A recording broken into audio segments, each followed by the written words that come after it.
I'd like to say that I had a reason why I didn't tell you guys that I had a gigantic spot on my nose in the last video, but I forgot. Hey guys, it's Moo and welcome to my channel! I wore a cow sweater today. Look at this. Woo! I wore a cow sweater today because cows are my favorite animals. Who would have guessed? My name is Moo and I like cows. That's crazy! Ha! Anyways, we are going to get into it. Yay! Books! I love books. And I'm here to share that love with all of you today. It's still a little awkward. I feel like I'm getting into this more, but I just don't really know what to say yet. I'm working on it. I feel like I'm becoming more natural the more I film, but for now, I still have a lot to learn, and hopefully I get better with every video. So today, the book that I will be covering is called The Reformed Vampire Support Group by Catherine Jinks. This is a book published in 2009 in Retaliation to Twilight, and I think that's reason enough to rate it highly. But don't just take my word for it. Actually do, because I got good taste, but it's actually a good book. It's not just good because it's like, boo, Twilight, you know? For the record, I'm not a Twilight hater. I'm not a Twilight enjoyer, but I'm also not like a hater. I love making fun of it, especially because I come from the state where Twilight is from. Because I am from the state where Twilight is from, and 50 Shades of Grey is from, and Grey's Anatomy is from, one of my favorite shows, by the way. I feel connected to the stuff like that, therefore, it's just easy to make fun of the cringy parts. If Robert Pattinson can make fun of Twilight, then I can too. And that is my promise to you, America. Why do I say things like that? But anyways, this book is not set in Washington State, it is set in Australia, which makes it that much more interesting, and I am going to share it with you guys now. As always, we will start with the summary, so let's get into it. Contrary to popular opinion, vampires are not sexy, romantic, or powerful. In case you hadn't noticed, vampires are dead. And the only ones who don't get staked are the ones who avoid attacking people, admit they have a problem, and join a support group. Just ask Nina Harrison, fanged at 15 and still living with her mother. She hasn't aged since 1973, and the highlight of her sickly, couch-bound life is probably her Tuesday night group meeting, which she spends with a miserable bunch of fellow sufferers being lectured at. But then one of the group is mysteriously turned to ashes, and suddenly they're all under threat. That's when Nina decides to prove that every vampire on Earth isn't a weak, pathetic loser. Along with her friend Dave, a former punk rocker who could be pretty cute if he weren't such a vampire, she travels way out of her comfort zone to track down the killer. It could be that there is a lot more to being a vampire than Nina realized. I'd like to say that's a strong summary, though it doesn't describe too much about what happens in the book. I didn't pick up this book for the summary, if I'm being honest. Honestly, if you picked up the book yourself, you'd be surprised that it focuses so much on the support group, because that's actually not a big element of the story. In fact, the biggest element of the story is the adventure that Nina and Dave go on, along with a pastor, of all people, you know? I found that very interesting. This book is slightly juvenile. I would definitely classify it as young adult fiction. However, I thoroughly enjoyed it, and I actually related to it if I'm being honest. The book starts out with Nina, who basically describes her everyday life in a couple paragraphs. And I want to preface this section with a trigger warning, and I'm putting this in place because at one point in my life it was very difficult for me to talk about or to even listen to, so I'm going to add this here because of my personal experience, but there is mention of nausea and vomiting, so if that triggers you in any way, I'll put the time right here that you should skip to so that it doesn't trigger you, because I don't want you to get hurt.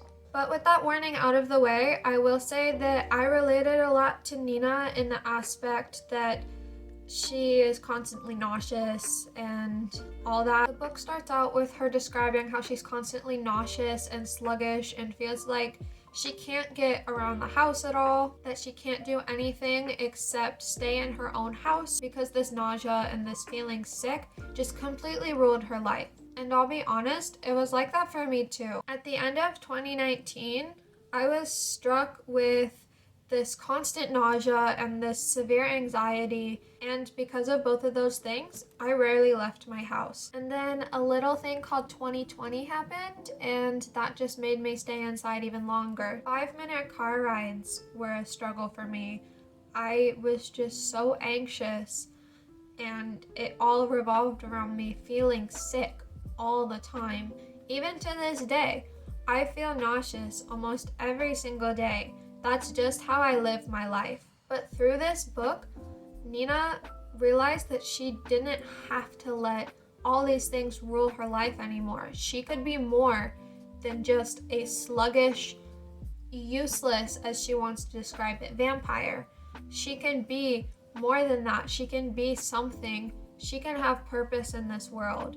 And that really made me reflect on my own life, because there was a day that I just decided I can't let this rule my life anymore. I need to work to get better. I need to learn how to leave my house without feeling anxious constantly, without feeling sick constantly.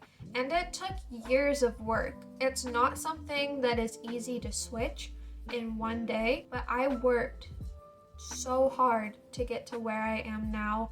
And it's just the best thing that could have happened to me in these past 2 years. I'm able to enjoy life again, and that is the greatest gift for me. So it was nice to read this book and to reflect on the difficulties I've had in my own life and feel less alone, because someone else was dealing with it like I was, and someone else overcame it like I did. It was very encouraging, and I hope that if any of you guys are struggling with anything, this may be an encouragement for you guys too. It does get better. Sometimes it feels like nothing will ever change. Sometimes it feels like you'll be in this spot forever. But I am proof that it does get better if you try to make it better. Sometimes it's just the shift in mindset that makes all the difference. I'm not saying that it's easy. It definitely was not easy for me, but I feel so much better than I did back then. Okay, now we're all back together. The people that skipped over are with us again. So hooray! This book was about the adventure of 3 people across Australia to find the person who killed their group member. It was more out of a fear of being killed than to avenge this guy's death, because no one really liked him. But it was important to them that they didn't get killed. They had nothing to live for, but they didn't want to die, you know? In fact, on the back of this book, it says something very similar to that. Nina says, "It's funny. I hate so much about my life. I hate the cramps and the boredom and the listlessness. I hate surviving on guinea pigs and not being able to get a decent haircut. But that night, when it came to choosing between life and death, I didn't hesitate. Not for 1 second. I didn't want to end up as a pile of ashes on a bedroom floor." So yeah, that's basically why they did it. It was because they didn't want to die. It wasn't to avenge this guy's death. It was because they didn't want to die themselves. So Dave and Nina, they pushed forward despite their fears, and they went to track down their killer. There are a few quotes that stood out to me in this book. Sometimes when I feel really inspired, I will write down quotes in my handy dandy reading journal. Ta-da! So I will read one now that's pretty applicable to what I was just talking about. It is a quote from Dave, and he says, "It's okay," he assured me. "I'm not brave enough to do anything stupid." And I liked that a lot. I think that that's something that more people should say. I'm not brave enough to do anything stupid. It's true. I can relate to that, you know. Another one that I actually related to, and I'll admit this right here, I relate to this even though it's a little weird. It says this: I'm convinced that Ruben wasn't intending to kick anyone in the head. And that made me laugh out loud, and I'll tell you why right now. I have a tendency to jokingly threaten violence at my loved ones, and my go-to threat, by the way, I don't condone violence in any way. Do not violent. Just don't violent. But one of my go-to threats is, I'm gonna kick you in the head. And it's kind of fun to say that, if I'm being honest, because you don't see many people kick people in the head, you know? And I'm working to get more flexible. I'm actually training to do the splits right now, so hopefully that will help me in my goal to kick people in the head. But the fact that I saw someone else use it just made me laugh, because that's kind of a normal thing I say in my day-to-day life. This book was overall a more fun read than anything, but I will say the thing I'm taking most away from this book is that difficult things can be overcome. Like I said before, it is not easy. In fact, it's not even easy to start, but they can be overcome, and I hope that gives some of you guys hope. You just need the right tools and a shift in mindset and time to heal everything, because it is not easy, but it can be done. There's no guarantee things will get better, but things can get better, and that is what is most important. If you focus on that instead of the fact that there's no guarantee, I can assure you it will help you more along your journey of healing and growth.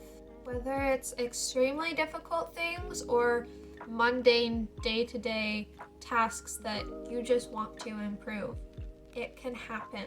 And that was encouragement I didn't know I would find reading this book. Overall, this was a silly little book in Retaliation to Twilight, which I love, and I think that it deserves all the praise that it's given. I'd give this book about a 4.2 because it is a little, you know, as I said, it's a little juvenile in some places, and as an adult, it's just not always my style of reading, but at the same time, I still read warrior cats. So who am I to judge?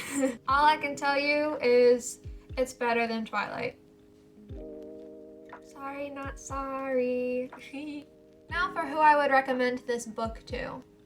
I would recommend it to people who love Twilight, people who hate Twilight, my Australian vampire friend, you know who you are, young readers, and just anyone who wants a different perspective on vampires in general. But with that, I am going to say goodbye. I hope you guys have a lovely day, and I will see you in the next video. This video will mark about a month that I've been doing this, and that's so cool to me. I am being consistent. I am being productive. I'm proud of myself. And I hope you enjoy the videos that I'm putting out. But anyways, like the video if you want to, subscribe if you want to, and I will see you next week. Bye-bye!